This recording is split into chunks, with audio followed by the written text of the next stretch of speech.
The tale of the kind little hedgehog. একটি একাকী হেজহগ। এক সময়ে একটি সবুজ বনে হ্যারি নামে একটি ছোট হেজহগ বাস করত।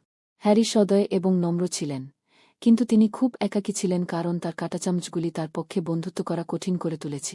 যতবারই সে অন্য প্রাণীদের সাথে খেলার চেষ্টা করত, তারা লজ্জা পেয়ে পালিয়ে যেত, খোঁচা পাওয়ার ভয়ে। Magical encounter. একটি উজ্জ্বল এবং রৌদ্রোজ্জ্বল দিন হ্যারি বনের একটি অংশ অন্বেষণ করছিল যেখানে সে আগে কখনো যায়নি।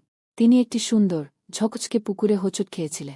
জলের দিকে তাকালে সে তার প্রতিবিম্ব দেখে দীর্ঘশ্বাস ফেল। আমি যদি আমার বন্ধু থাকতে পারতাম, সে নিজেকে ফিসফিস করে বল।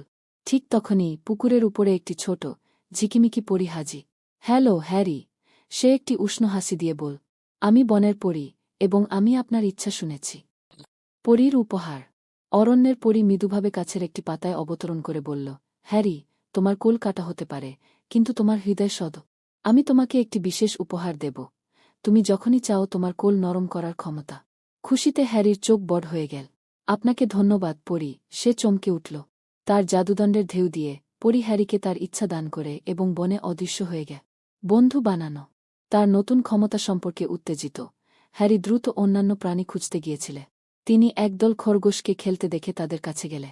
হ্যালো, তিনি বললেন, আপনি কি আমার সাথে খেলতে চান? খরগোশগুলো ইতস্তত করে তার কুলের দিকে তাকিয়ে। হ্যারি চোখ বন্ধ করে মনোনিবেশ করল, এবং তার কোল নরম এবং তুলতুলে হয়ে গেল।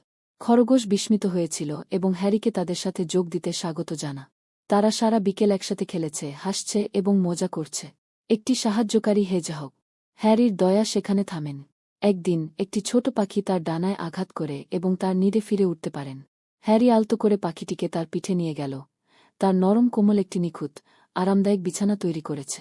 তিনি পাখিটিকে তার বাড়ির পথ খুঁজে পেতে সহায়তা করেছিলেন, এবং শীঘ্রই বনের সমস্ত প্রাণী এমন একটি ছোট হেজহগ সম্পর্কে জানত যে তার কোল নরম করতে পারে।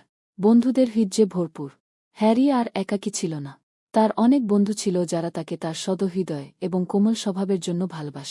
বন আনন্দ এবং হাসিতে ভরা ছিল, এবং হ্যারি শিখেছিল যে সত্যিকারের বন্ধুত্ব আসে সদয় এবং যত্নশীল হওয়া থেকে, কেবল আমাদের চেহারা থেকে ন। তিনি বনের পরীকে কখনই ভুলে যাননি এবং সর্বদা তার দুর্দান্ত উপহারের জন্য তাকে ধন্যবাদ জানাতে মনে রেখেছে।